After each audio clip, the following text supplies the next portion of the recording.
They had to read my lips. That can be a good idea sometimes. How's everybody? Okay, you made it through the Seder. Tonight we got to do it again. Life in Gullus. Today is an important day in my family. My father is a baker, master baker, and for bakers, this is a very important Jewish holiday. You don't know this, but this is a special holiday because this morning was, we left last night. You know that. Moses woke us all up in the middle of the night and said, "Leave now." And we all got up and we ran, right? So this morning we all woke up somewhere halfway between Egypt and the Red Sea. And Moses went to the bakers and said, "No." And, and the bakers said, "Moses, there's no bread." And Moses said to the bakers, "What do you mean there's no bread? I have 3.5 million people out here who need bread for breakfast." And Moses and the bakers said, "There's no bread. There's no bread." And he said, "Why?" He said, "Well, you told us to leave quickly, and not one of us brought the starter with us. No one brought the yeast." So because of that, the bakers were cursed for the rest of Jewish history, right, Pop? Right? Like, what do you mean you forgot the yeast? What were you thinking? So this is a baker's holiday. So this was the only week of the year my pop was home from work, like the whole week, right? And it was a custom in our family to wake up first day Pesach and make a giant matzah brie. And we always had the argument, do you make it like a pancake or do you make it scrambled, right? The Litvoks and the Romanishes in the family would fight it out. And we would eat it with this Manischewitz cherry jam, remember? Which somehow got everywhere. It got in your hair, it got in your sticky. You spent the whole week of Pesach sticky with jam all over the place. But this morning is the baker's holiday. So Pop, happy holiday. Today you're a free man. You get the week off, okay? So good morning, welcome. Shabbat Shalom. Hag Sameach. I hope everybody had a wonderful Seder last night. I hope you asked provocative questions. I hope things went well, right? Yes, Douglas. I haven't even started yet, but go ahead. All the shuvas that the conservative movement comes out with, why the hell have they never come out with doing one Seder? That's a wonderful question. I thought you were going to ask a good question. But how you doing? Good morning. Go ahead, Pop. Why? The first night you go to her parents' house.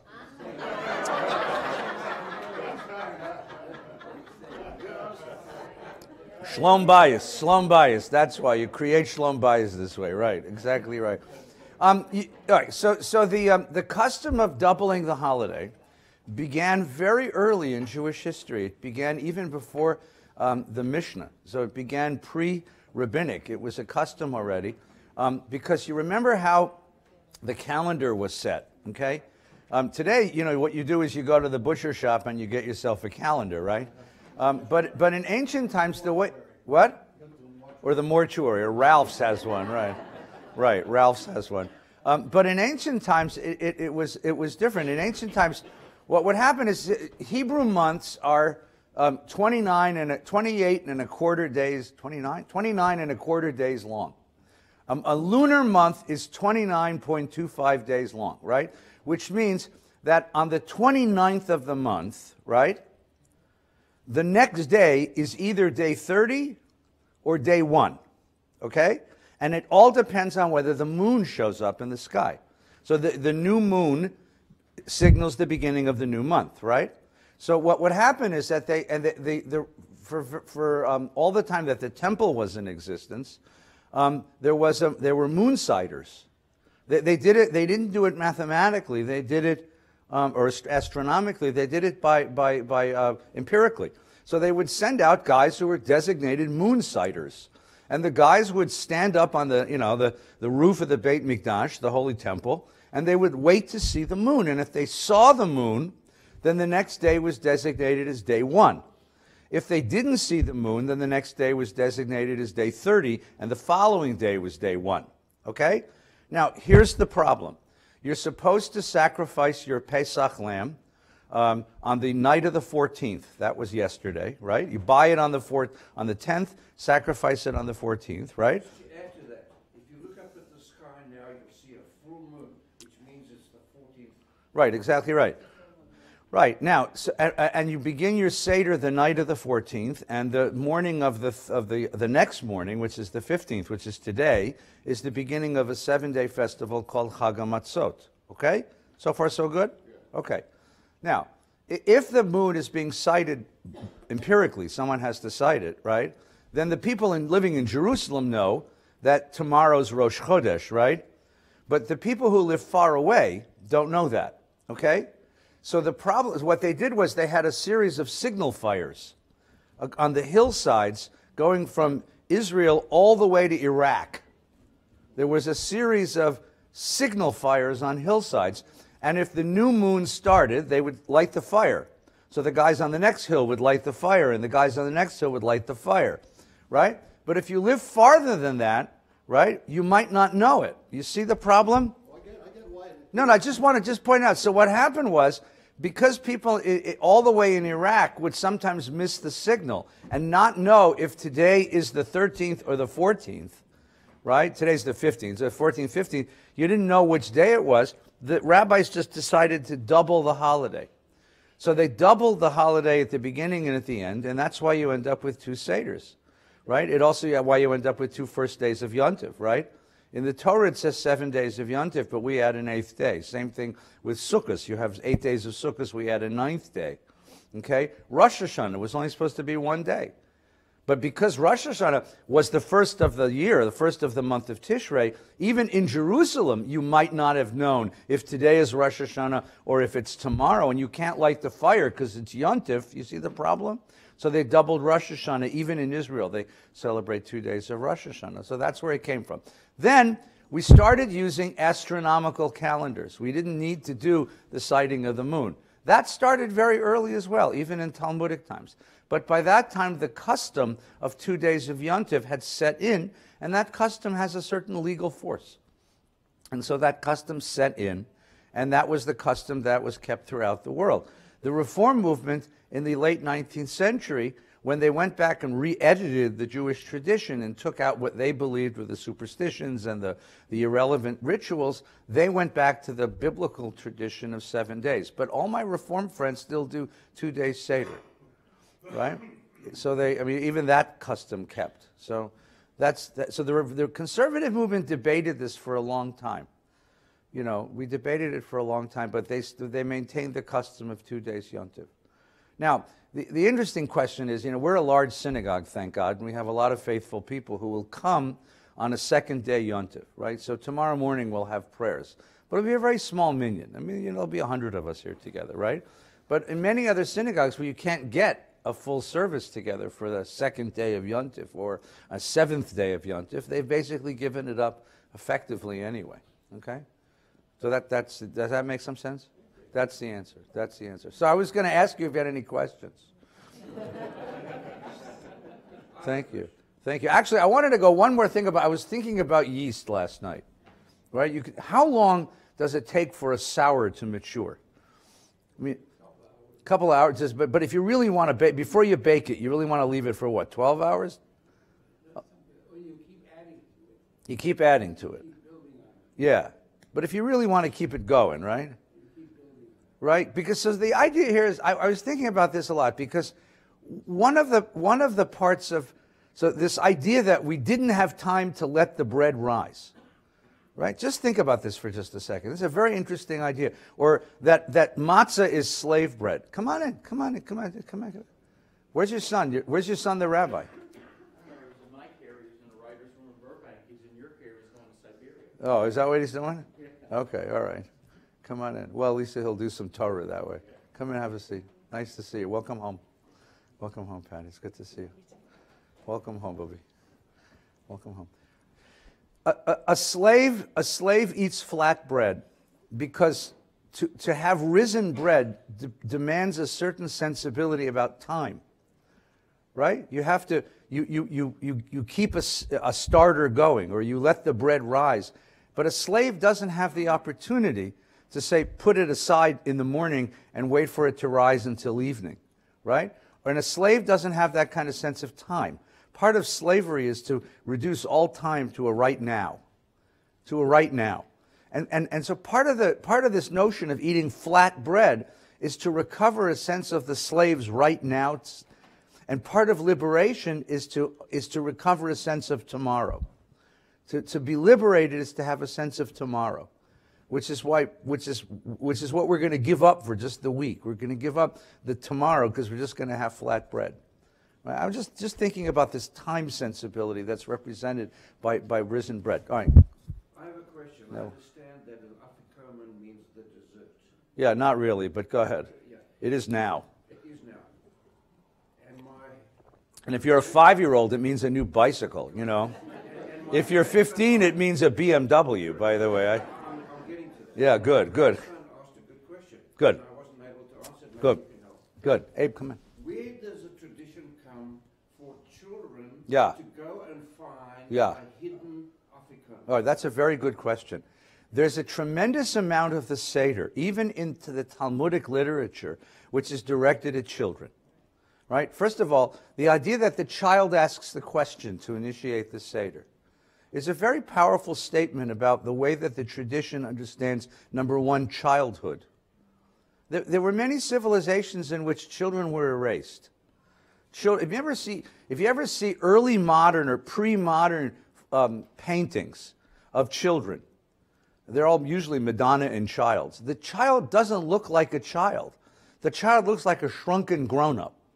Because there was the concept of childhood was a concept that most Western cultures never really got until modernity. But Jewish culture got it, because Jewish culture was so invested in education that a very sophisticated idea of the development of human beings through childhood. So a lot of the Seder is devoted to kids. The idea that the kid asks the question. The reason why you have to hurry through the beginning of the Seder, according to Rabbi Akiva, was so that the kids don't fall asleep before the end. So the custom of the Afikomen, which is not what the Afikomen originally meant, but the custom of hiding the matzah and sending the kids to look for it, was another way of keeping the kids awake and attentive and engaged in the Seder, right? Because it would be difficult, grown-ups get involved in all their political arguments at the table. The kid's going to wander away. So in order to keep the kid there, you create this game of hide and seek and send the kids to look for it. The Seder, Erev Pesach, you do bedika. The kids go looking for stuff. It's all this looking for stuff. There's a lot of hidden concealment in the Seder. But the kids are engaged in this thing, and engaging children is a great deal of the Seder. There was a wonderful custom, which Rabbi Akiva writes about in the Gemara and the Talmud, that you put nuts and candies on the table so that kids will stay awake and engaged in the Seder in the course of the Seder. Right? We wait, the candy comes at the end, but according to Rabbi Akiva, you should put it at the beginning so the kids will have you stay engaged in the Seder. Right? Did somebody find the Afikomen last night? Yeah, we had 2 and we found 1, which means that next year there'll be another one somewhere. It's somewhere in the house. I said to my son, "Where did you hide it?" He said, "I forgot." I said, "What good is that?" After that, I have 2 identical boy twins. Yeah. And at the Hebrew school, they made a little bag for the Afikomen. Yeah. So now I have 2 bags for Afikomen. So this is what I did. Yeah. The one half of the matzah Yeah. went into the one, Yeah. and the other one was into the other one. Yeah. And when they found the Afikomen, we could just check and make sure that this was the real Afikomen, comparing it to the other one in the Afikomen. Oh, counterfeit Afikomen, huh? That's how competitive it is at your house. People come up with counterfeit Afikomens. That's wonderful. All right, before we start the Torah study, give me another question. Guess Farzan Vaksha. So the idea of unleavened, it also shows up for the sacrifices. Yeah. And this comes after the Exodus. So what is it about unleavened bread that has such significance? That's a wonderful question. And it's a question that it's a question that there's no answer given in the Torah.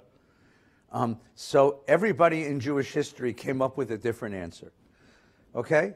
Right? So everyone in Jewish history. So let's just go back to the mitzvah. Okay? The mitzvah is the following.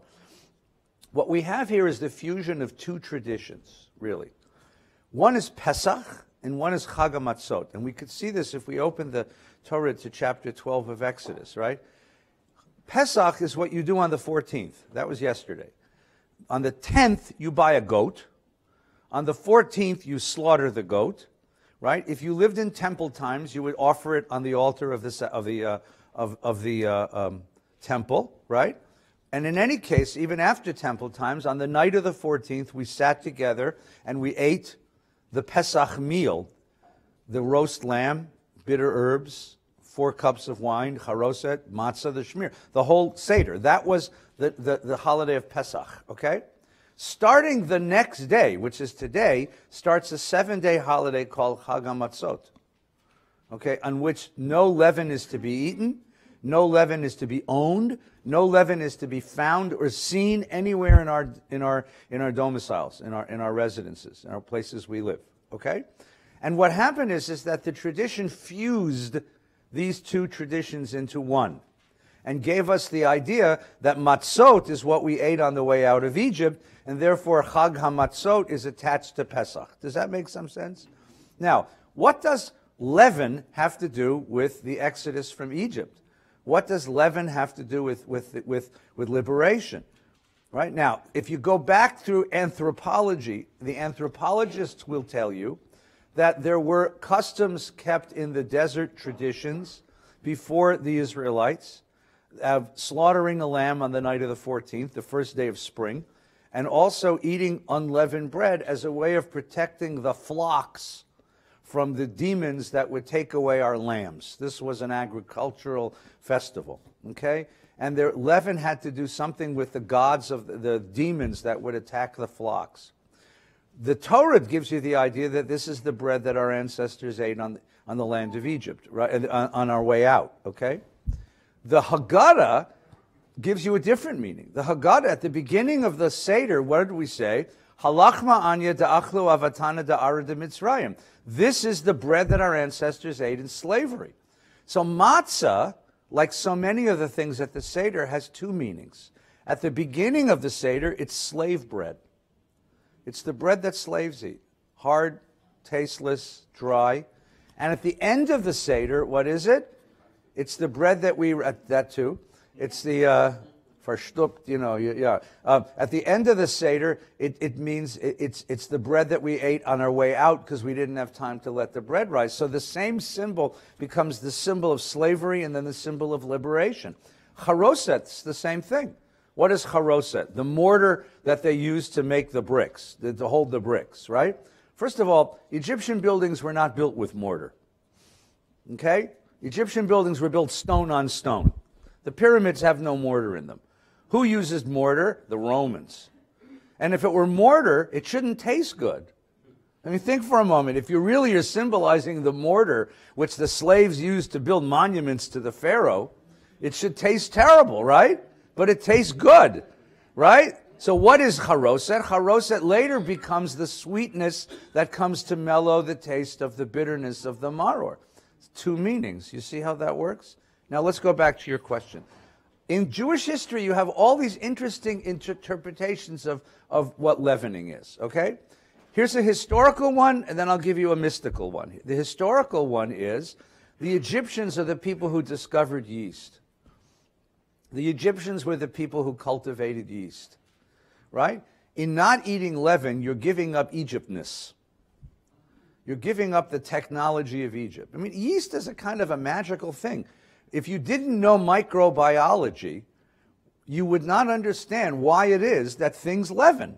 We understand, we have a sensibility about microbiology, so we understand that yeast are little spores that live in the air, that come to live off the sugars and the starches that when you get grain wet, you release the sugars from the starch. The yeast cells in the air come and enjoy that. When yeast get sugar, they go crazy and they start dividing. When yeast spores divide, they give off, oh, pop.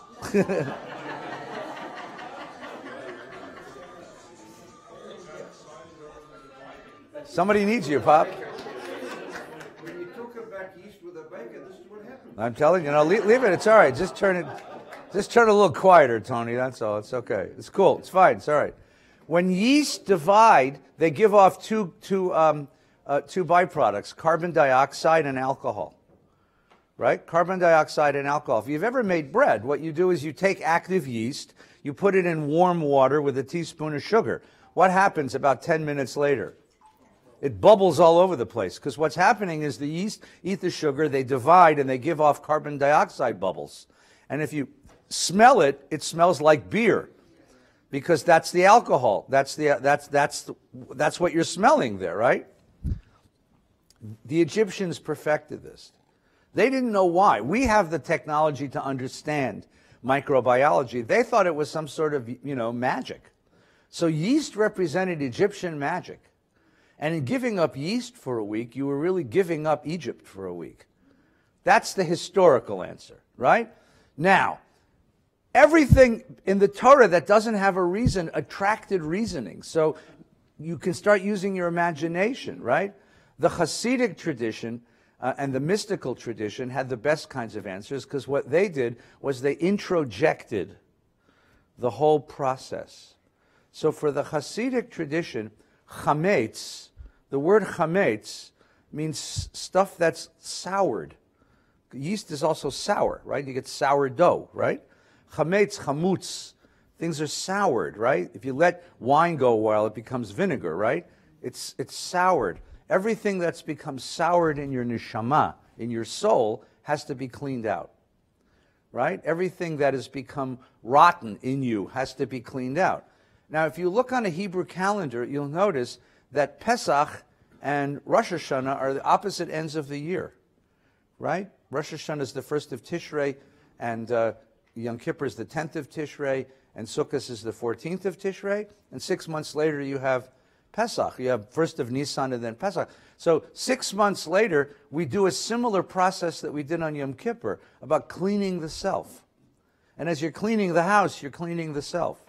And you're cleaning all that's become rotten and crummy and stale and fermented in your own neshama, in your own soul. You're cleaning out all that Yetzer Hara stuff that's been accumulating in your soul all wintertime, and you're cleaning it out and getting rid of it. And it's a process of internal cleaning, and not just, and refraining from it all week is a process of becoming aware of it, of that process of cleaning. Does that make some sense? So these are various, the Torah doesn't tell you exactly why. So you have to go, so all these interesting, interpretations about why. Okay? Yes, please. I've heard some interesting answers, but I'd like Good. to hear your take. Good. The following question. Yes, please. What is the clear emphasis on the number 4? Oh, good. Great question. I actually recorded something about this. 4 is a dangerous number. 4 is the most dangerous number there is, because it can be divided twice. Right? It's the first number that can be divided twice, right? 1 you can't divide. 2 you can divide once. 3 you can't divide. 4 you can divide twice. It's a dangerous, what? You can divide 3, you get 1 1/2. This is an accountant talking. I said, anybody need their taxes done? Mel's available. No, okay.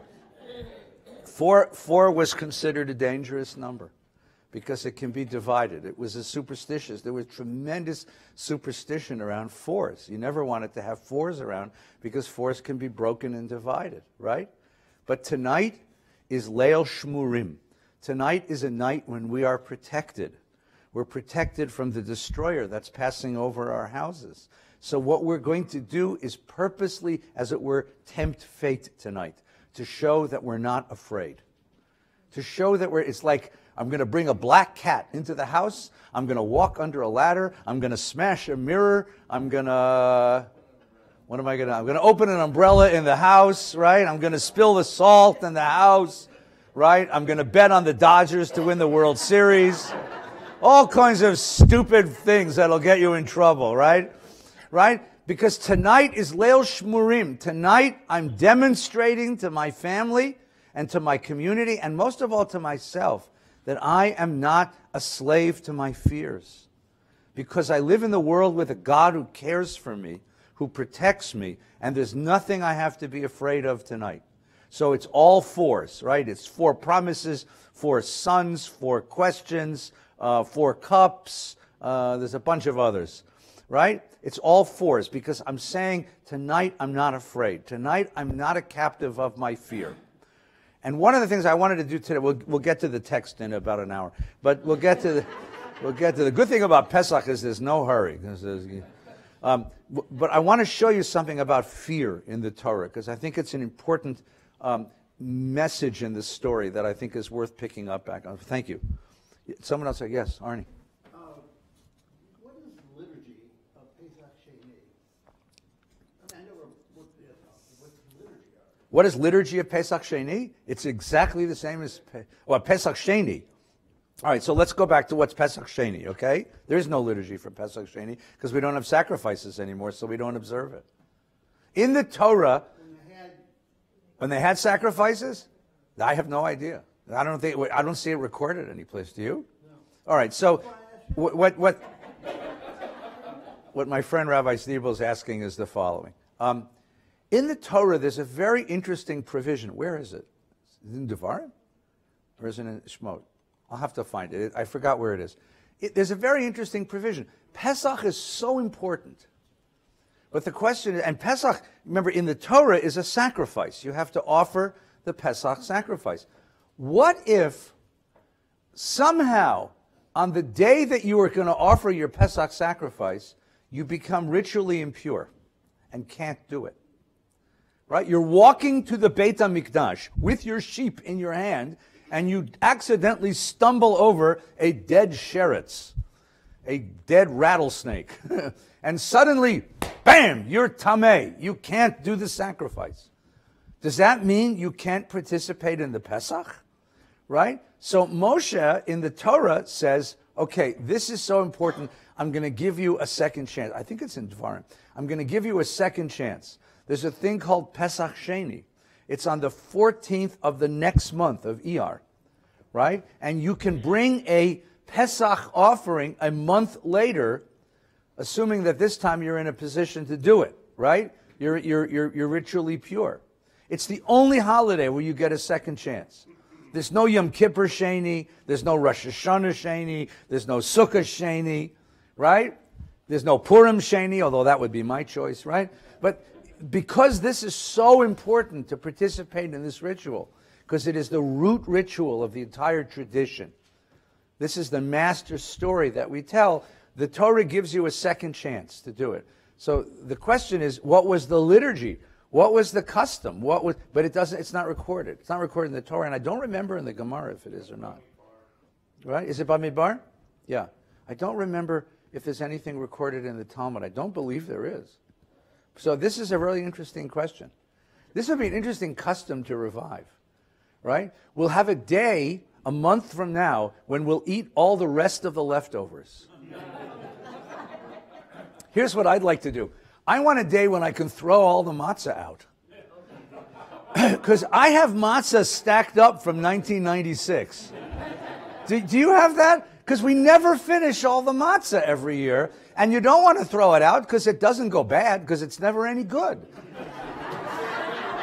I mean, if matzah goes stale, how would you know? How would you know? I mean, what is it, dry? You know?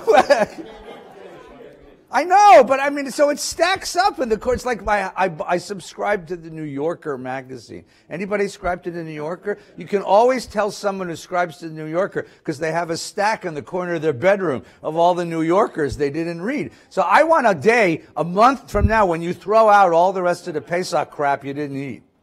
Right? You give all the extra gefilte fish to the food bank.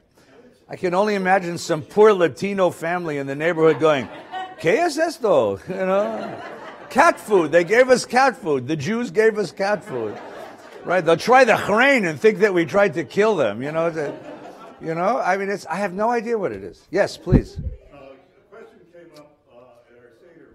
What happened to the Egyptians after they fell into the Red Sea? Yeah. Well, the ones who knew how to swim came back and. That's a very interesting question. Their role in the story ends at that point, right? Their role in the story is finished, okay? We know historically what happened. what happened was they went on living, and it was another Pharaoh, and they went on. But the Torah is like finished with them. Later in the prophets, you revisit the Egyptians, because Israel was caught between the great civilizations of Mesopotamia and Egypt, and they kept trying to use the Egyptians to make alliances. But at that point in the Exodus story, it's gone. What's really interesting is if you take a look at the story of the 10 plagues, and you compare it to the story of Genesis, one of the impressions you could get, and this has been written up nicely by a fellow at the Professor Sioni Zevet at the AJU, is that what the 10 plagues do is reverse creation in each step, right? Reversing creation. So that you get an impression that what the Torah wanted you to think is that when the Israelites get to the other side of the Red Sea and they look back, there's nothing left of Egypt. Like the whole civilization was taken apart. That the hail destroyed all the buildings, the locust destroyed all the crops, right? The blight destroyed all the animals. That you really get this sense of a civilization undone by the power of God. And the drowning of the Pharaoh and his chariots is the end of their military might. And you have a sense of them undone. That really is the impression you get at the end of the story. Okay? Now, we know that that didn't happen. We know that Egypt went on and, still there today. So, but that's the impression you get at the end of the story. Okay? So what happened? In history, this was not a big deal for the Egyptians. A bunch of slaves ran away. So what? They had plenty more, thank you. Okay? Later, and they go on to other ages and other times. This was the peak of their power, though. Ramses II was the most powerful and wealthiest and most accomplished pharaoh there was, which is why the Bible picks on him, because they really want to show that even the most powerful pharaoh can be taken down by the power of God. But in the Bible, you don't know. In the Bible, it just doesn't. What it does tell you, interestingly, is that the descendants of the Shifra and Puah, of the midwives, remain part of Egypt, right? And we have this soft spot for the Egyptians, right? You dip out the wine during the plagues because of them. So there is a sense of some compassion for those. Does that make sense? Right. Someone else? Yeah, Sherry. That's in the Bible. That's in the Torah, right? The Torah, and there's a long, interesting story about this, about when do you start. It says in the Torah that from the day after Shabbat, you're supposed to start the counting of the omer. And you count 7 weeks of 7 days, and on the 50th day, you celebrate Shavuot. Shavuot doesn't have a date in the Bible. It's 50 days from the day after Shabbat.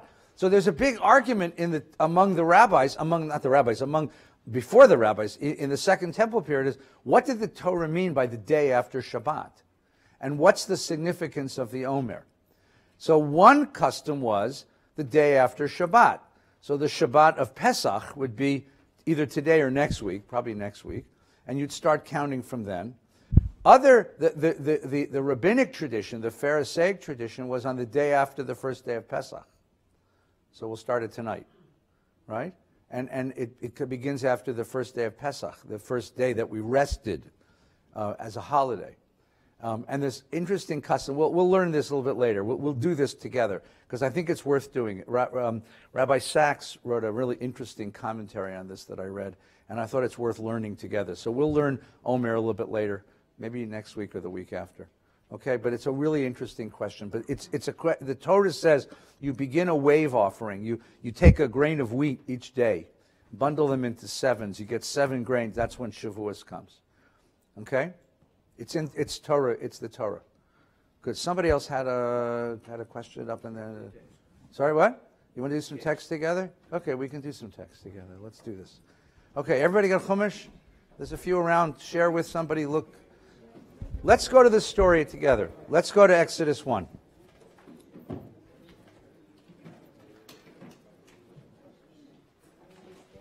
Exodus 1. 383. No, it's not quite that far. 317. 317. Everybody good? You don't have a chumash. We have any more? There's one more over here. You want to? People in the back. You got one. Anybody want the last one? Okay, you ready? Everybody good? Good. Good morning. Welcome. For those of your guests, we're delighted you're here. Happy Pesach. Shabbat Shalom. Following our Torah study this morning, you can come inside. We're going to daven together. It's a wonderful davening. There's Hallel and customs of Pesach. And we'll do it again tomorrow if you don't get it right today. And tonight is the second Seder, so tonight you get a chance to go back over it and address the questions that were left over from. And then tomorrow at Shul, we do a morning of leftovers. So any questions or concerns left over from your Seder, we'll take them up tomorrow morning. Page 317. Ve'elu shemot b'nei Yisrael habayim Mitzrayma et Yaakov. Ishu beitov ba'u. These are the names. I want you to pay attention to names. Who has a name? Who doesn't have a name? And what those names are. Okay? Turn the page. Look at verse 8. Vayakom melech hadash al Mitzrayim. A new king arose over Egypt who did not know Joseph. What's his name? What? What's his name? No name. Why would you not name him? If this is a new king, and he's going to be a significant player in the story, why don't you name him? Naming means you have a certain immortality. You stand out from the flow of humanity. You are somebody. You are visible. The fact that you don't name him is already a very interesting statement, is it not? Now, a new king arose over Egypt who didn't know Yosef. Yosef we know. Yosef represents the backstory. Yosef represents the history. This is a guy who either doesn't know it or doesn't want to know it or wants to turn his back on it because he doesn't want to bring that with him. We have a new moment in the history of this people. Okay, ready? Vayomer, and he said El Amo, to his people, Hine Am B'nei Yisrael, Am B'nei Yisrael. This is the first time we are called an Am. Am means nation, people. B'nei Yisrael, the children of Israel. We are now a nation. Am B'nei Yisrael, Rav Atzum Mimenu. They are Rav, great. Atzum, strong. Mimenu, stronger and greater than us. Really? Really? Really? What's the problem with that? Hava nitchak malo. Let's be wise about this. Chacham. Nitchakma means chacham. Let's be wise about this. Pen yirbe. Lest they get even more. They're already Rav. Pen yirbe means there'll be even more Rav. There'll be many more of them. What's Pharaoh's problem? Too many Jews. What is the emotion of this story? Look at the next one. V'haya ki tikra'ena milchama. When war will arise, will visit us, will come calling on us. V'nosaf gam hu al sonenu. They will gather with our enemies. V'nilcham banu, and make war against us. Ve'ala mina aretz, and rise up from the land. Before we get to the problem, what's the emotion here? Fear. Fear. Here is a guy who is afraid, or a guy who is manipulating fear. This is the politics of fear. Where does the politics of fear lead you? Nowhere good. Nowhere good. And the politics of fear leads you to do what? To choose somebody and project all that fear on that somebody, even if that somebody isn't an objective threat. You need to unload it on somebody. Why are we like that? Because the human brain is structured to love predictability and control. We like things to be in rhythm. And when something is out of rhythm, It bugs us. It makes us pay attention. It makes us uncomfortable. The one who is different, the one who is not the same, the one who is out of line, the one who is not in the box, makes us uncomfortable and attracts our attention and makes us itchy, and we got to do something about it. This is the story in history. The one who is different is always the problem. And if you are filled with fear, I'd cut it out. I'm not being political here. Look, I'm going to say it honestly, with due love and respect. You know I love you. But if I wanted to attack him, you'd know I'm not attacking him. This is deeper than him. This is much deeper. It's the one who is different. This is a deeper human problem. You identify the one who is different, and then you have to destroy it because it makes you uncomfortable. Are you in a Yeah, apparently I am. Right? Because it breaks the pattern of my predictability and control. Predictability and control is part of the human brain. It's not even it's not a conscious thing. It's part of what we are. It's why rhythm, right? Rhythm is part of what we are. And you break the rhythm, something that's not in line. It's unstable. It's an unstable situation. So here is the most powerful Pharaoh who ever was. Here is the most powerful ruler of the ancient empire. This empire was 1,500 years old on the day this happened. This was an ancient empire on the day it happened. This empire had been there.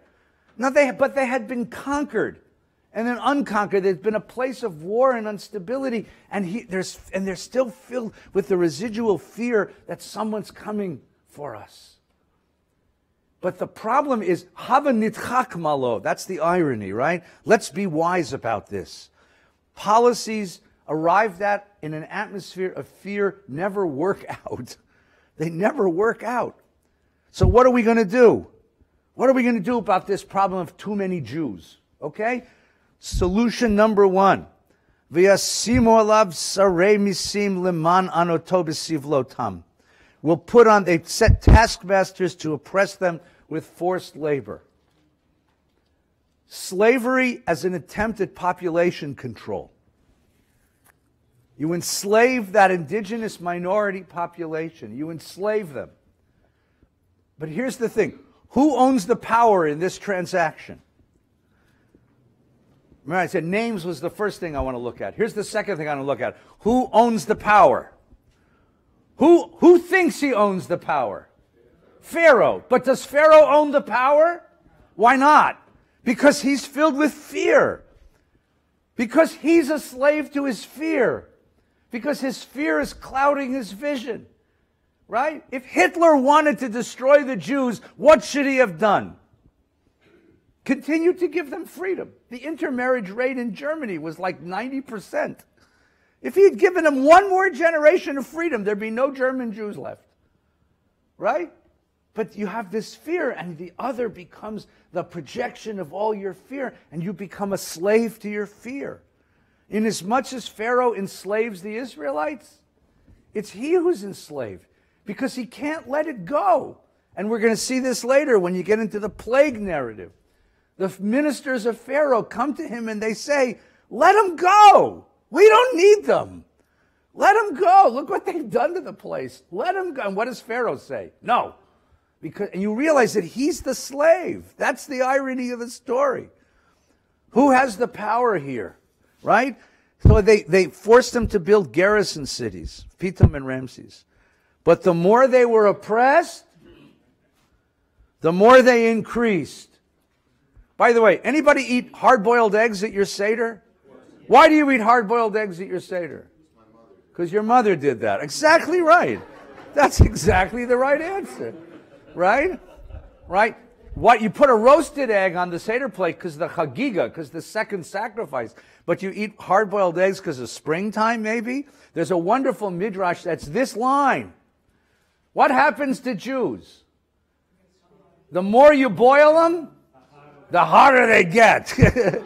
This is why. You put Jews under oppression and they become courageous. You give Jews comfort and they come scrambled. No, I'm serious. It's a very interesting set. There's a midrash. That's why you eat hard-boiled eggs at the Seder, right? The more they were oppressed, the more they increased. So the Egyptians came to dread them. Why they dread them? Because you have a policy, and the policy seems so right. You put taskmasters, they'll disappear, right? Forced labor, slavery should decrease a population. Instead, it increases a population. So what have you discovered? That there's a people living among you who don't live according to the natural laws of all other peoples. And that's scary. That's really scary. Remember Haman's words to Achashverosh? We did it about a month ago. Remember Haman's words to Achashverosh? There is a certain people living in your land whose ways are not the ways of all the other peoples, and it's not in your interest to tolerate them. Why? Because they were taken into exile 3 generations earlier by the Babylonians, and exile was supposed to destroy them. Exile destroyed every other people in the Middle East. There's no Moabites left, unless anybody knows. There's no Midianites. There's no Amorites. There's no Edomites. Why? Because the Babylonians took them all off to Babylon, and they became Babylonians. And there's only one ancient people that still exists. You people. You're not supposed to be here. There's no law of sociology that predicts your existence. Even in America. I told you the story. Look magazine in April 1964 publishes an article called The Vanishing American Jew. Right? Thomas Newman is the senior editor. He writes a story. Look at all the studies we have American Judaism. So American Judaism is reaching its 3rd generation, 1964. It's the intermarriage rates, the assimilation rates, the rates of disaffiliation. There'll be no Jews by 1980 and absolutely no Jews by 2000. Look magazine is gone. We're still here. How do you explain that? I've got to tell you, this is not a silly thing. I even as a kid, I remember, worried about this stuff as a student. I'm worried about that. And every morning I go into the nursery school. I got kids who are 6th generation American Jews in my nursery school. Right? Now, they have funny names, no question, right? I got China and India and McKenzie's, and I got a McKenzie Goldfarb in the, this sweet, beautiful, beautiful child. It's your kid, grandchild, beautiful child. Some Jewish mother is going to faint when her son comes home with McKenzie Goldfarb, right? Right? Right? What's your name? McKenzie. Ah! Goldfarb, I'm Jewish, right?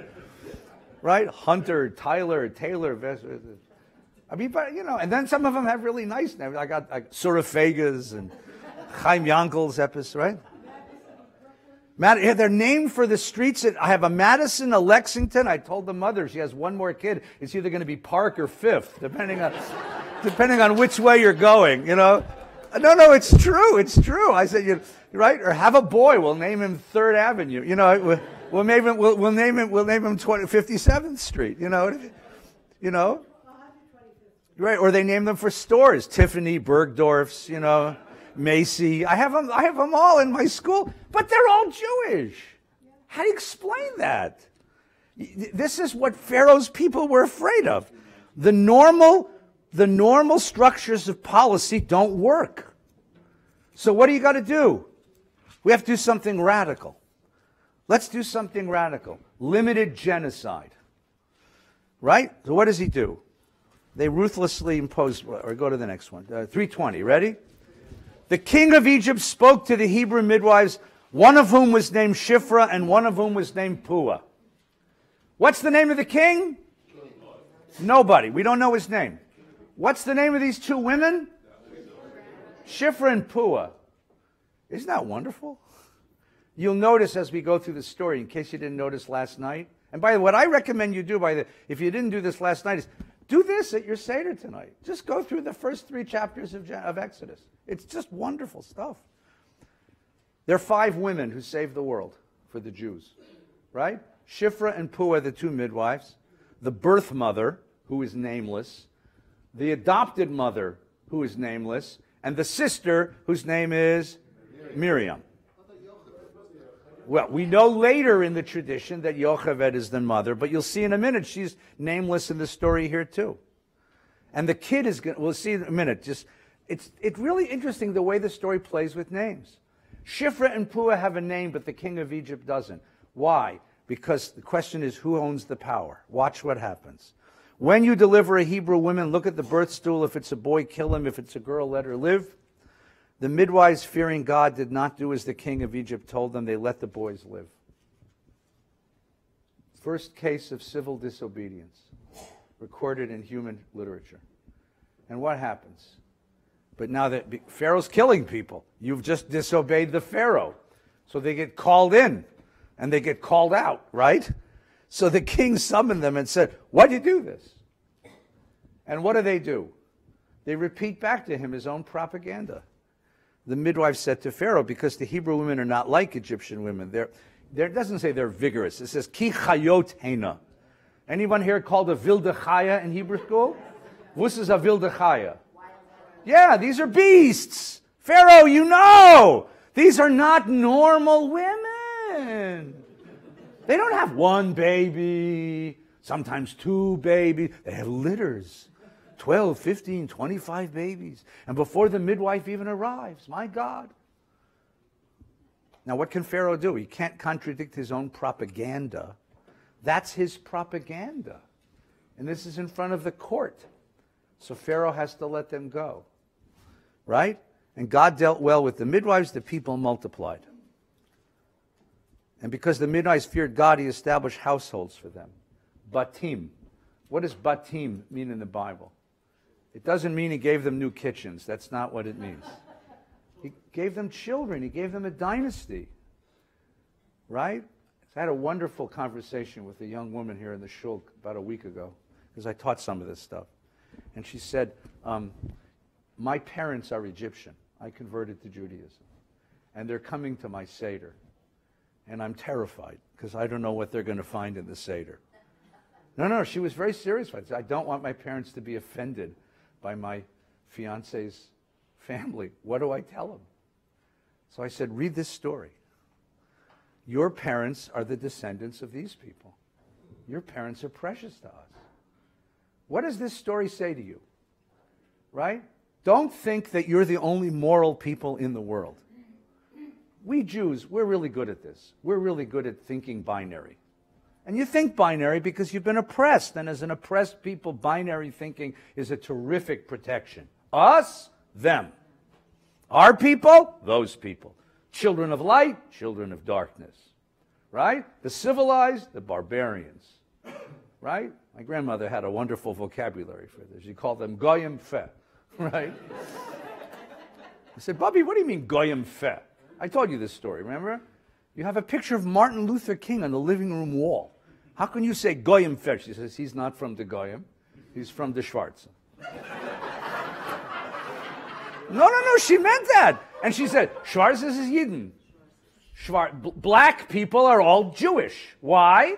Because they know oppression like we do. I said, Bubby, we never ate grapes, ever. And we never ate lettuce. I never ate a grape until I was 25 years old because we supported the farm workers. Cesar Chavez. He's from the Goyim? No. He's from the Mexikanischer. No, it's true. And the Mexikanischer is Yidden. They're Jews because they're union laborers and they know what we know. And we support labor. I mean, this was her attitude, right? So it turned out that my grandmother's attitude about them and us was much broader than it might appear on the surface. Still, we're good at this, right? So what do? The Torah says, don't do this. You're not the only moral people in the world. The only reason you're here is because two righteous Gentiles saved you. Otherwise, you wouldn't be here. So I said to this young woman, show this story to your parents and tell them that we honor and cherish you. The purpose, later in Deuteronomy, you're told not to abhor an Egyptian. I mean, you can think about that for a minute, right? My mother hated Germans, all Germans, right? My brother at one point bought a BMW. He bought it used, but he bought a BMW. And my mother refused to take a ride in the car. She said, BMW, it's Bavarian motor. My brother said, Mom, don't be crazy. It was built in Kentucky, you know. It was built by rednecks in Kentucky. No, it's BMW's, Nazi car. Mom, it's a nice car. No, Nazi car. Israel's full of Mercedes-Benzes. What are you talking about? No, she wouldn't do it, right? She never forgave them, ever. But here, what you get an idea of you can't look at Egyptians that way. Why not? Because these two women had descendants, and the world is filled with their descendants. So this is partly a meditation on Jewish identity, and partly a meditation on power, and partly a meditation on where we belong in the world, on the map of the world. In our map of the world, you cannot divide the world into two because these two people saved you. Okay, yes, please.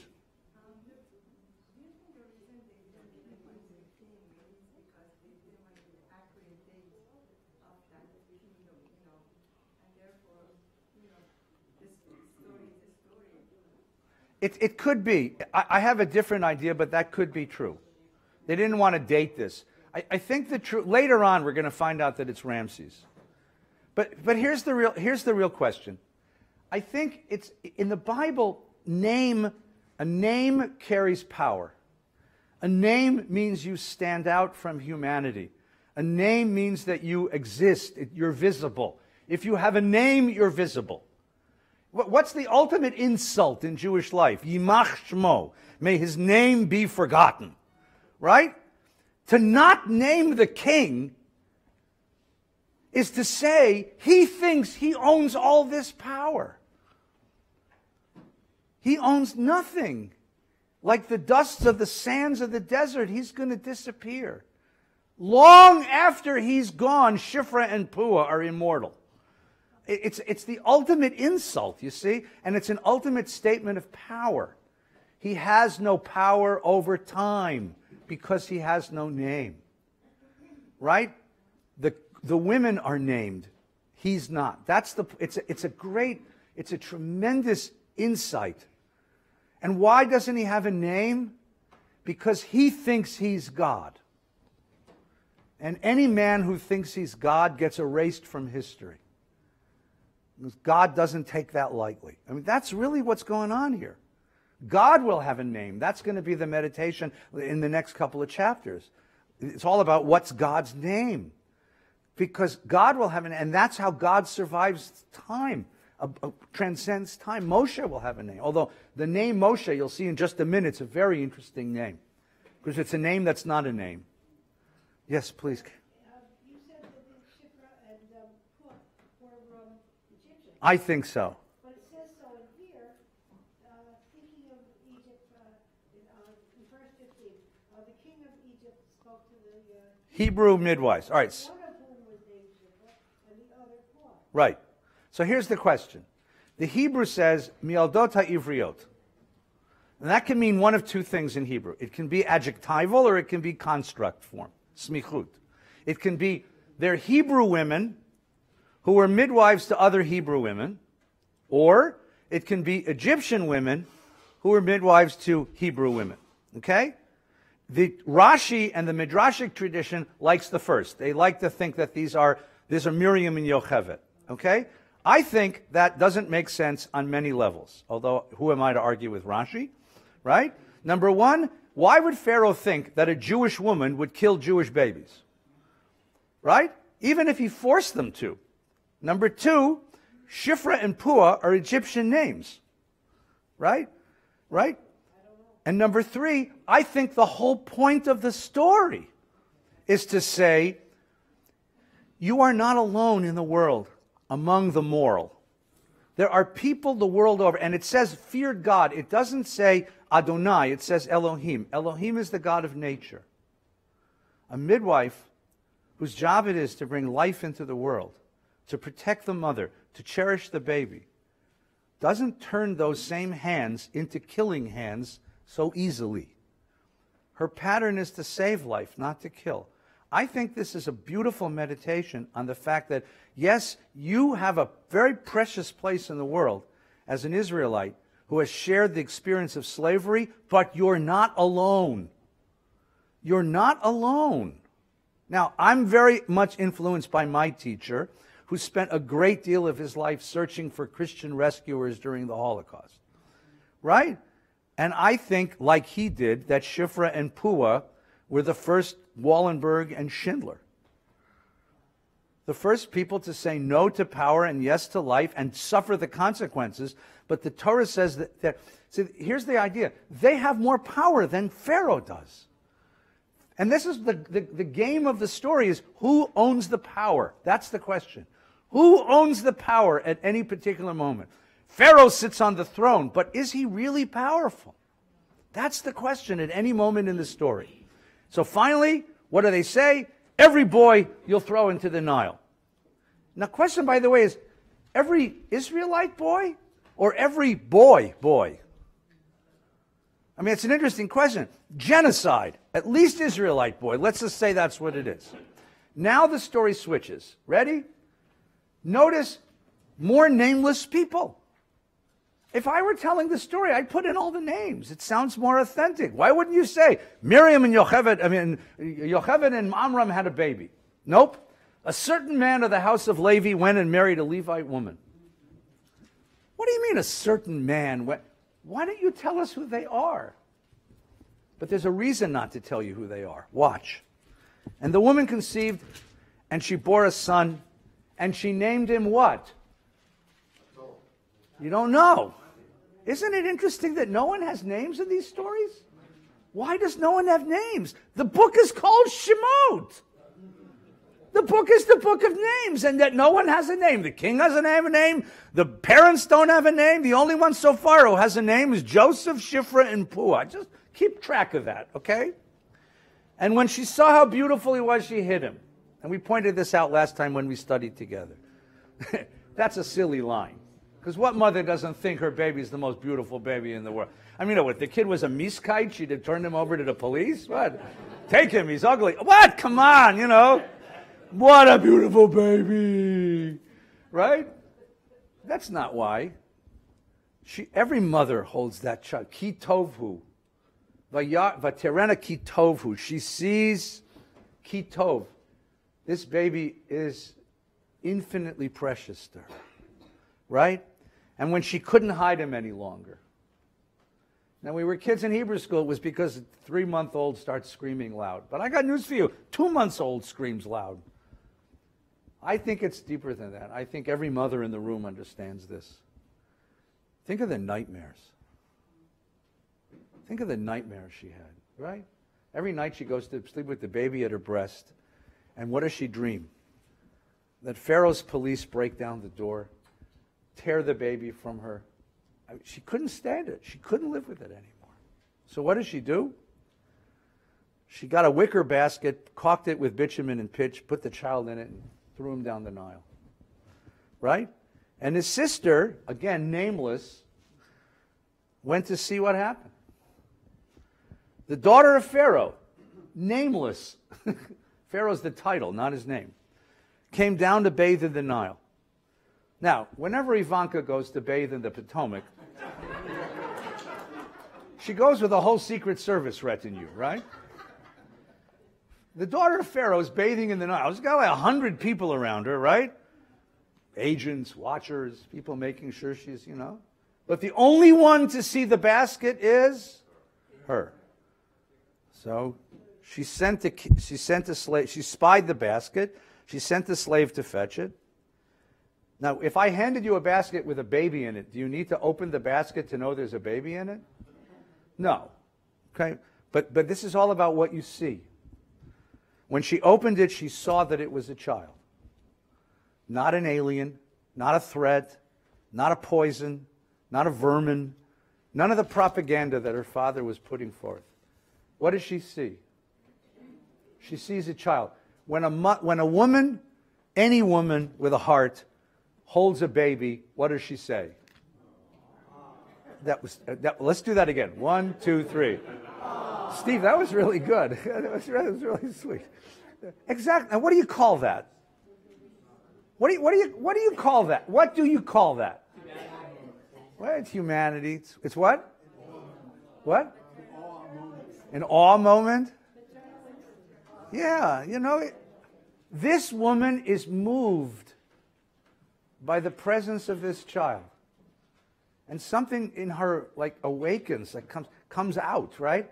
And she can't let him go. She can't let him go. Right? And in case you say, well, she doesn't know that he's an enemy of the state. She's not an enemy of the state. She took pity on it. She had that awe moment, right? And she said, it must be a Hebrew child. Right? She knew where it come from, but that doesn't matter to her. Right? Then the sister said, shall I go get you a Hebrew woman to suckle him, to nurse him? And the Pharaoh's daughter said, yes. So she gets the mother, take the child. And when the child grew up, she brought him to Pharaoh's daughter, who made him her son. And now we get the first name in the story, besides Shifra and Puah. She named him Moshe, for she said, Min hamayim mishitihu. From the water I schlepped him out. Now, what's the problem with that line? Yes, right. If his name is Moshe, and it means Min hamayim mishitihu, it means that Pharaoh's daughter speaks Hebrew. You see how that works? Pharaoh's daughter probably didn't speak Hebrew. Pharaoh's daughter probably spoke. What does Moses mean in Egyptian? It means child. Child or child of, as in Ramses. Ramses is Ra Masas. Masas means Moshe. Ra Masas means the child of Ra, the sun god. The child of God. Masas is the most common Egyptian name. You add any god's name to the front of it, and you have the child of this god. But just to call the kid Masas means child, sonny boy, junior. Now what does that mean? What does that mean? Who is Ramses? He's the child of Ra. He's the child of the sun god. He's the most powerful man in the kingdom because the sun god is the most powerful phenomenon that governs the life of Egypt. Who is this child? Anybody. He's nobody and he's anybody. He's just a child. And we don't even know his parents' names. Even within Israel, doesn't have any yichus. We know that they're from the tribe of Levi. That's all we know. We don't know anything else. He wears Levi's. That's all we know. What does that mean? Who is going to save us? Anybody. Anybody can be Moshe. Moshe is not anybody. Moshe is not born and exalted. Moshe is not the son of God. Moshe, there is a religion that believes in that stuff. Moshe is not the son of Ra. Moshe is not the son of anybody important. Moshe is just a kid, a child whom two women love. A birth mother and an adopted mother. Two women love him and saved him from the killers of Pharaoh's armies. And he's going to be the most important character in the Bible. Why? Not because he was born into it. Not even because he deserved it. Because God chose him. Because he carries the image of God in him. Why do the midwives save babies? Because babies are precious. What makes Moshe precious? Because he, like every other baby, is a creature in the image of God. This is going to be completely different than Ramses' idea, which is that he's the image of God. You see what's playing here? You see the play here? Now, one more question. Who has the power? Ramses thinks he has the power. The Pharaoh thinks he has the power because he's ordering all these things. And what's happening under his very nose? The guy who's going to take him out is being raised in his own household. Who has the power? See, you see the question? Who has the power? The women have the power. The men all think that they have the power, but the women have the power. And why do the women have the power? Because their decisions are motivated by love and not by fear. By love and not by fear. Right? And then we get the next story. The next story is Moshe has to decide who he is. You have two mothers. You have two identities. You have two futures. You have two destinies. You have two narratives that define your past. You're a child of the palace or you're a child of the slaves. And the next episode, he makes a decision. Remember the old Union song, "Which side are you on, boy?" Right? Sometime after that, when Moses had grown up, he went out to his kinsfolk. The question is, who are his kinsfolk? Are his kinsfolk the palace people or the slave people? And he witnessed their labors, and he sees Ish Mitzri, an Egyptian man, beating Ish Ivri, a Hebrew man, to death. And what does Moses do at that moment? What happens at that moment? Remember, you said it a moment ago. The birth mother holds her newborn baby and she says what? The adopted mother holds the baby from the basket and says, and now Moshe standing there seeing a human being being beaten to death says what? He has the same feeling for that human being as his mother's had for him. And he makes a decision. And what's his decision? He's my brother, and that's not me. He's my brother, and that's not me. Now, there's one more little piece of this story that we discussed last night at my Seder, which I thought my family got interesting. He turned this way and that, and seeing no one about, he strikes down the Egyptian. Remember, he could have ordered him to stop. He could have crippled him, right? Instead, he actually kills the guy, right? Then the next day, he encounters two Israelites killing each other, and he stops them, and the guy said, look in verse 14, "Who made you chief and ruler over us?" Which is ironic because what? Yeah, he is. He's the prince of Egypt, and there's some slave talking to him, right? And this is going to be his problem for the rest of his life. And anyone ever try to be the president of a synagogue knows that verse very, very well, right? And there's some of you in the room, and I feel for you. But here's the verse. It says, Vayira Moshe. Moses was frightened. And he said, the matter is known. What is he afraid of? And it says, when Pharaoh learned of the matter, he sought to kill Moses, but Moses fled from Pharaoh. Why would Pharaoh want to kill Moses at this point? Now, you can think of a reason why, right? Why did Pharaoh enslave the Israelites to begin with? Fear of what? Fear of what? Fear that they would rise up and take his power away. And if Moses identifies with them, he could be the source of the rebellion. That's a political reason. Let me go one more step. But on the other hand, look, Moses, prince of Egypt, kills an Egyptian guy. So what? Pharaoh killed people all the time. That wasn't illegal. He's a prince. The guy was an Egyptian taskmaster. Right? What if this is in his head? What if Moses isn't, it's not that Moses fears Pharaoh. What is Moses most afraid of? Remember, he just killed a guy. What is Moses afraid of? I don't think it's, we talked about this last night at our Seder, because people say, why is he afraid of? So what? So he killed a guy, big deal. He's a prince, he can get away with it. Right? Get an expensive lawyer. You know, he'll do 6 weeks of probation, he'll clean up trash beside a freeway, and he'll be done. Right? Fraternity kid at Stanford rapes a woman, 3 days in jail. Right? What did Moses have to worry about? Marcia. All right, could be. Could be that he'll lose his authority. Let's go, be deeper than that for just as, that's wonderful, but go a little. Kill the guy protecting the Jew. Yeah, and that's also, that could be a dangerous thing, right? But I want to go one more step. What if what he was afraid of is that he'll become like them? What happens when you discover that the civilization you're living in is cruel and brutal and impossible to be part of anymore? And it wasn't that he was afraid of Pharaoh. What he was afraid of was becoming Pharaoh. What he's afraid of is that he killed the guy so easily that he'll become Pharaoh. That he doesn't want to be.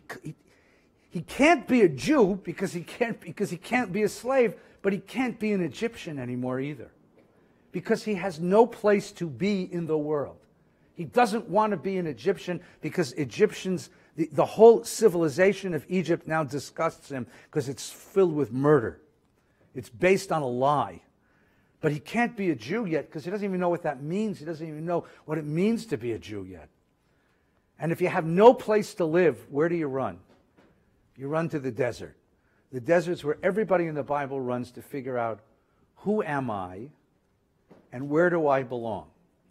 And that's the reason when God finds him at the burning bush and says, I need you to do something, part of this whole thing, he keeps asking God, Mi anochi, who am I? Now we assume that's his humility, but what if that's really his question? Who am I? Where do I belong? Where am I in the world? Where's my map of the world? Who am I? Maybe that's what he's really asking. In any case, when you read the story tonight with your family, and I really hope you'll do this because it's much better than what you find in the Haggadah, right? Keep asking, who owns the power at any moment of the story? Yeah, Sherry. So tell me, come on, use your imagination. Anybody see the movie The Last Emperor? In The Last Emperor, the kid is nursed by his mother till he's 9. Every woman in the room goes, So his mother raises him, I don't know, till he's 3, till he's 6. How much do you know about yourself? And how much do you accept of what you know about yourself, right? I actually think in the movie Prince of Egypt, Katzenberg does a reasonably good job of trying to display the confusion of Moses trying to figure out who am I and where do I belong. But what happens when I discover that I don't belong here and I don't belong there and there's no place in the world I belong?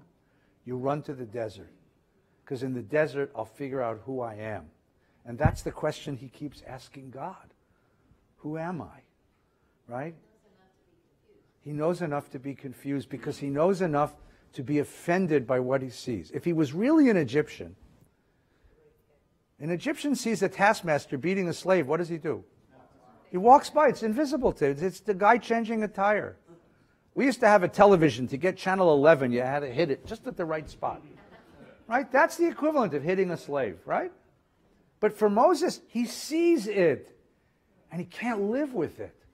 And that makes it impossible for him to stay in Egypt any longer. The fear of Pharaoh, I don't think, was nearly as important as the fear of becoming Pharaoh. I don't want to be brutalized. I don't want to become like them. And that's the identity. That's the question. The whole question is, who owns the power and who owns the name? Right? And what's going to happen is when he meets God at the burning bush, God knows his name. God gives him a name. He becomes somebody. And that's what this story is about. Yes, please. Wait, one of you, you're together. Good. How long? 32 years. That's good. Then let her ask. Smart man. Yeah. Ooh. That was good. That was a shtoch. That was a epis shtoch. I love that.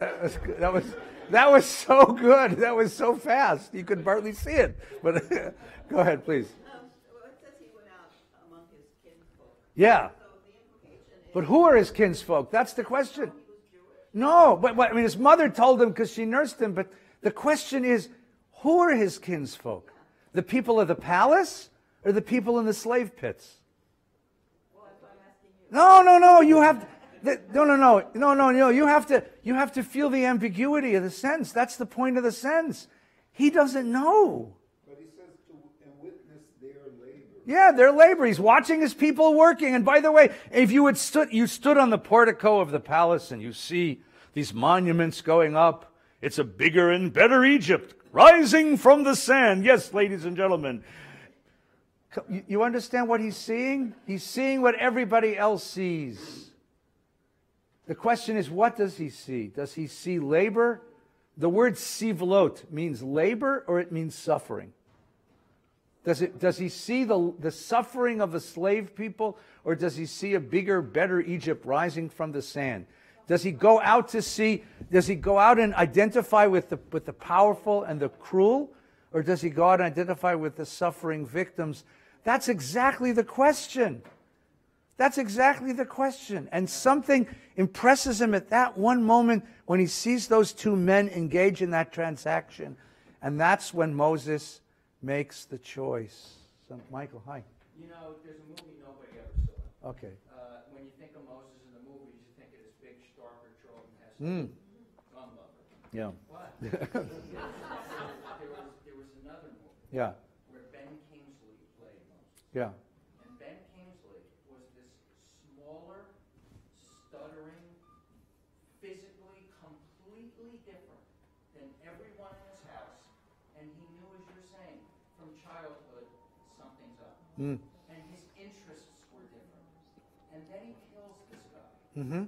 And it exacerbates exactly, where did this come from? Yeah. It came from my environment. I have to leave my environment. I am not. I can't live in this environment anymore. What's the name of the movie? I can't remember. Okay.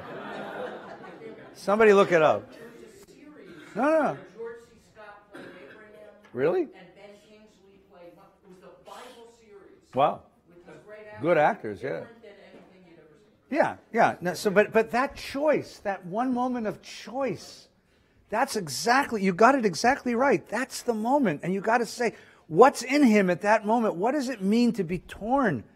And suddenly realize that the world you're living in, I can't live in it anymore. You see? Yes, please. We have to go to shul one of these days. So in case anybody wants to go, This is my take. Here is Moses, Yeah. who's been educated and growing up in a royal family. He's been really influenced by what he sees. But he's an adolescent or a young man. Yeah. He's confused, like many young men are. They don't know where they're going. They're not quite sure what's happening with him. He needs to go and sort himself out. Yeah.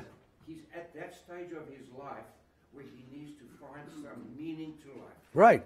That's what And he it is. does what all young men do. Run away to nowhere. That's exactly right. Right? Fall in love with some strange, wonderful girl out of the middle of nowhere who holds him and tells him he's fine just the way he is and hangs out with sheep. Because sheep will help you with your existential crisis. Right? No, it's true. And then he finds the burning bush, and the burning bush is the confirmation of his identity. Right? He needs to grow up. That's what he needs. He needs to grow up and figure out who he is. But that one verse that you pointed out is exactly the verse. And all the ambiguity, all the confusion built into that verse, you have it exactly right. That's the moment when he starts to say, wait, what is... Go ahead, Douglas. You spent the entire session talking about names. Yeah, The most confusing name you haven't mentioned. yeah. Ehiyeh, Asher, Yeah, and our time is up. How do you like that? Our time is up, so we'll just have to hold that on. So Douglas's question is the following: when the whole book is about names, the whole these chapters are about names, right? Who is named, who isn't named, name and the power of names, and the naming of power, right? But when Moses stands at the bush, he's going to say to God, "What's your name?" And God's going to say, "I can't tell you." And he's going to give them a blank. I think Ehiyeh Asher Ehiyeh, which is translated as Ehiyeh Asher Ehiyeh in the text, by the way, which means your translator didn't know what to do with it. And I think the translator exactly had it right. It's a blank space. This God can't be named. Because once you name something, you limit it. Once you name something, you think you can control it. Once you name something, you can put it on a shelf next to other things. And this God says, no, that's not me. I'm not like Ra, the sun god, right? I'm not like Baal, the fertility god of the of the Canaanites. I'm different. You don't name me. And I think that's part of what that narrative has to come to say. Ehiyeh means I will be, which means I'm becoming. And becoming means I can't name something because it's becoming. Right? And in a certain way, Moshe learns the same thing about himself. His character is not set, he's becoming. And this notion of becoming, of process, of movement, of a verb instead of a noun as a name, I think that's part of the narrative. Yeah. I heard Rabbi Sachs say that what that means is you won't know how God influences something till after that happens. That's the part. No, that's what Rabbi Sachs said, and the reference is to the section later on in chapter 32, 33, 34, when Moses says, "Show me your glory," and God says, "I'll put you in the rock. I'll pass by. You'll see my back." Really weird story. What does it mean to see God's back? It means you can see where God's been, not where God's going. Right? That's what he means by that. It could be. It could be. I think it's this openness. I think part of it is you can't name me because I'm not nameable. I'm not. What does he say when he meets the people of Israel at Mount Sinai? Right? Right? I am the Lord your God. And then right away, what does he say to him? And here's my name, Bob. You know, Jehovah, whatever. But then he says, "Who took you out of the land of Egypt?" What you need to know is what is our relationship. And where I am in history. But my essence you won't know, and you can't name me in that way. And that's exactly what it is. Let's, yes, please, you're going to get the last question because we really got to go to the shul. If I knew the rabbi is going to yell at me, I mean, that's a... There were 5 significant women, 2 of them were the midwives. Shifra and Puah, the 2 midwives, the birth mother, who we don't know her name, later we'll find out it's Yocheved, the adopted mother, later her name is Bitya, Miriam, the daughter, the sister. He has an older sister, right? He has an older sister. Now, her name is Miriam. Miriam means the bitter waters, which refers to the waters of the body, the waters of the uterus, the amnion. And she is always associated with water. She finds him at the river, right? She's going to sing the song of the sea. Whenever she's around, there's a well. And when she dies, there's a drought.